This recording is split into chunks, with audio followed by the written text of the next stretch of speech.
Hello and welcome our beloved viewers to RTD's News English Edition. As usual, we begin tonight's news with the major and top highlights.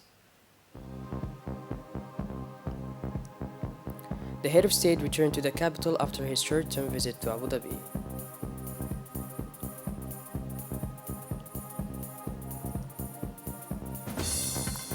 And on the international scene, may Turkey block the entry of Sweden and Finland?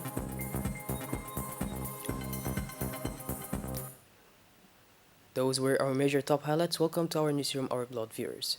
The President of the Republic, His Excellency Mr. Ismail Omar Guelleh, returned to the capital yesterday evening after his short-term visit to Abu Dhabi. He was welcomed by Prime Minister Abdulqadir Kamil, the President of the National Assembly Mohammed Ali Hamad, the Director General of Internal and External Security Mr. Hassan Saeed Khairi, the Secretary General of the Government of the Presidency in the Prime Minister's Office, the Chief of Staff of the Armed Forces General Zakaria Sheikh Ibrahim, as well as the Commander of the Coast Guard Colonel Wa'is Omar Baghora and his close collaborators. The Djiboutian leader presented the official condolence of the Djiboutian people to his new counterpart of the United Arab Emirates, Sheikh Mohammed bin Zayed Al Nahyan, following the death on Friday of the president of this brotherly country, the late Sheikh Khalifa bin Zayed Al Nahyan.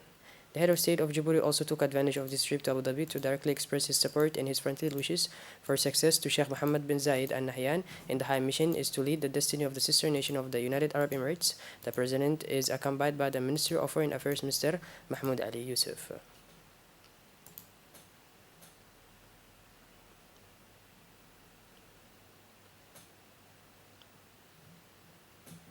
The President of the Republic met to pay tribute to Sheikh Khalifa bin Zayed Al Nahyan, Emirati President who passed away on Friday, and present his sincere condolence to his family and the people of the Emirates. The meeting between the head of state, Mr. Ismail Omar Guelleh, and his new counterpart, Sheikh Mohammed bin Zayed, took place in a cordial atmosphere. The President moved personally to Abu Dhabi to present first his condolence and that of the Djiboutian people. After presenting condolence to his counterpart, the two leaders had volunteer exchange to renew the relations and solid partnerships between the two countries. It was an opportunity to reaffirm Djibouti's readiness to move forward to consolidate bilateral relations.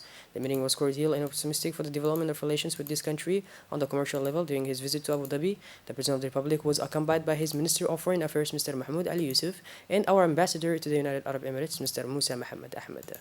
The head of the Djiboutian diplomat, Mr. Mahmoud Ali Yusuf, spoke in a statement to the national television about the visit of the President of the Republic to the Emirates. The Ministry of Health organized yesterday's ceremony to celebrate the World Days of Midwives and Nurses to pay tribute to women and men who practice these noble professions.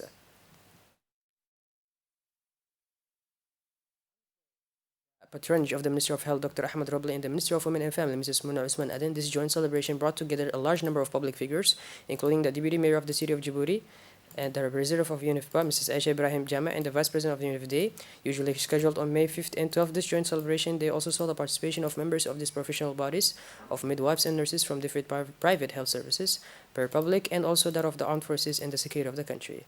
In her capacity as honorary president of the Association of the Midwives, the Dame Mrs. Fatima Ali recalled the roles and duties of this profession to society by inviting her colleagues to preserve and give the best of themselves in the exercise of their function. And as every year, it was an opportunity to trace the progress and developments of practitioners of the two of most beautiful professions in the world, which are that of midwives and nurses.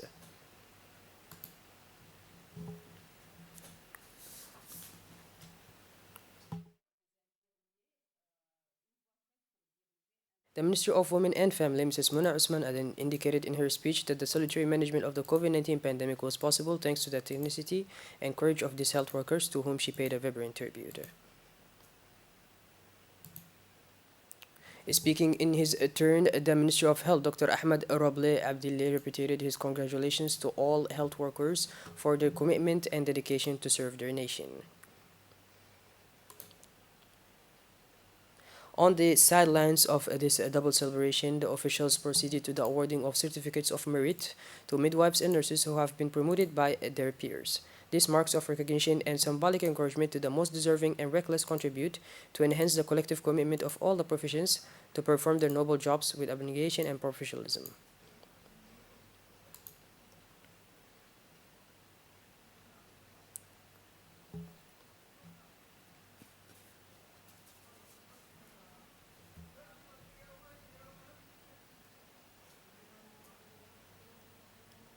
Following the example of the rest of the world, the Republic of Djibouti celebrated today the International Day of Telecommunications and Information Society.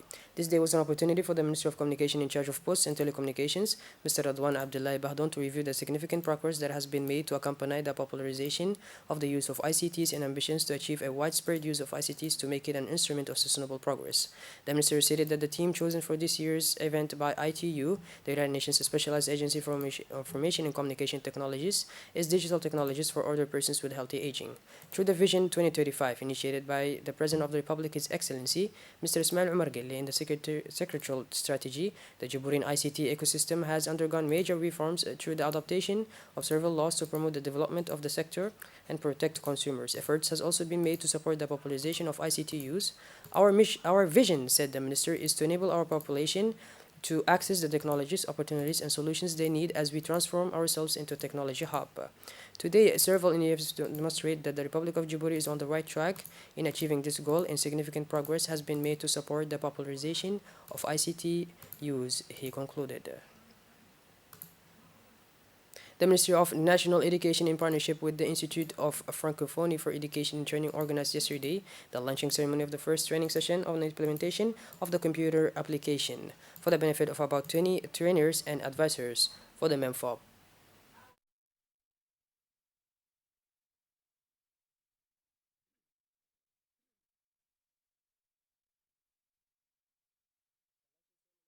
Took place at the Technical High School of Gabot and was attended by several senior officials of the Ministry of National Education. The implementation of the computer application aims to measure the rate of professional integration of young graduates of technical education and vocational training and the rate of satisfaction of companies that have hired graduates of technical education and vocational training. This pilot action is conducted by the Institute. More generally, the application is downstream. The vocational training system can decide to revise its training programs to improve the employability rate of young graduates.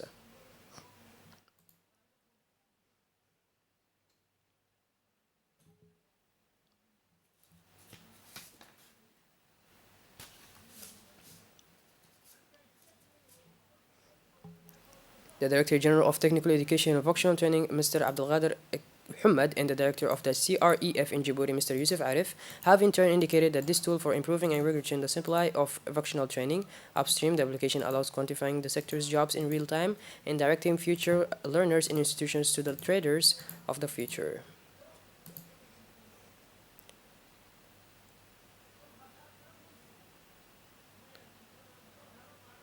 The Directorate of Private and Associative Education of the Ministry of National Education organized today the sixth session of the international competition Challenge of Arabic Reading, which will take place in the United Arab Emirates under the high patronage of the Emir of Dubai, Mohammed bin Rashid Al Maktoum. This year, the participants in this competition are 450 from private schools. 70 students were selected in the first phase of this competition.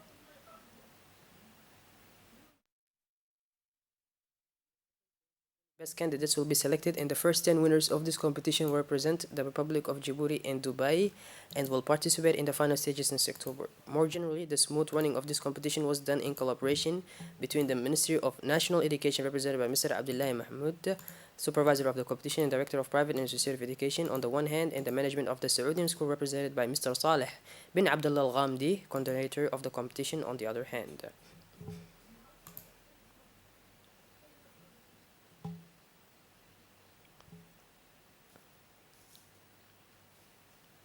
The Center for Leadership and Entrepreneurship organized a ceremony to award certificates to young beneficiaries of Cycle 3 and 4 of the Project Forge. Training for the Youth Entrepreneurship in the Auditorium for the Center of Entrepreneurship, the Director General of ADDS, Mr. Mahdi Muhammad Jama, the Director General of the Center for Leadership and Entrepreneurship, Mrs. Ubah Ahmad Malo, the Representative of the World Bank, the President of the Municipality of Bil'Aus, Mr. Abdul Qadir Iman Aden, the Director General of CEPEC, Mr. Umar, the Director of Microfinance of ADDS, Mrs. Khadram Umar, the Deputy Director General of the Key Center, Mr. Abdul Karim Muhammad, as well as the Director of Operations of the Key Center, Mr. Shihim Muhammad Abdullah, and the coordinator of this project, Forge, took part in this ceremony. The objective is to improve the accessibility of young people and women to income and job creation opportunities through training, financial support, and local support for the implementation and sustainability of their income-generating activities.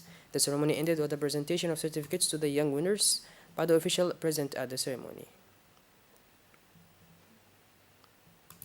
As part of the project to support entrepreneurship of women and youth, the Center for Leadership and Entrepreneurship continued the organization of workshops for the creation of a sector associations of hotels in Djibouti in partnership with the international firm IOS Partners, the National Tourism Office of Djibouti, and the Chamber of Commerce of Djibouti this Monday, May 16, 2022.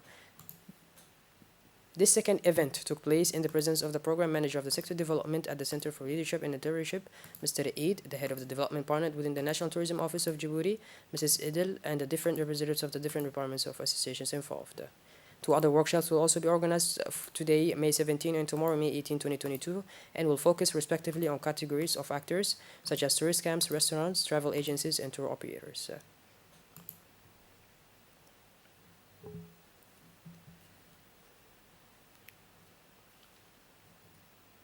A joint operation of the Djibouti Coast Guard and the National Navy teams allowed to assist yesterday evening a Yemeni boat of Galba type carrying illegal migrants which was heading towards Yemen.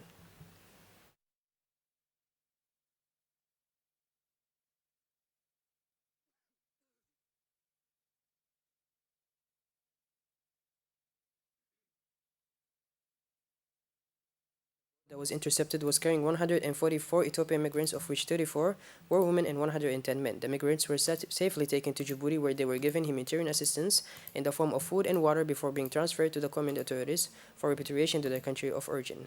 Three Yemeni smugglers were arrested as part of this operation and will be brought to justice to answer for their actions, while the boat was seized pending a court decision.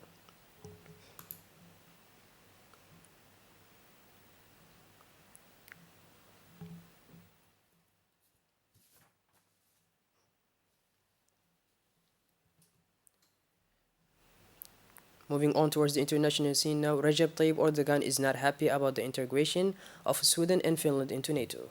The Turkish president accuses these two Nordic countries, in particular Sweden, of serving as a refugee for the terrorists of the Kurdistani Workers' Party, which is also known in short as PKK. But is Turkey ready to go all the way and block the accession process? Within the North Atlantic Organization, Turkey is definitely not a member like the others. After buying an anti-missile system from Russia in 2019, or supported Azerbaijan in the conflict in Nagorno-Karabakh, Ankara is once again going it alone by indicating its hostility to the membership of Finland and Sweden. By this, our blood viewers, we conclude tonight's news edition. Thank you for being with us and make sure to tune in later for more. Have a wonderful evening and thank you once again for joining us. Please take care. Thank you.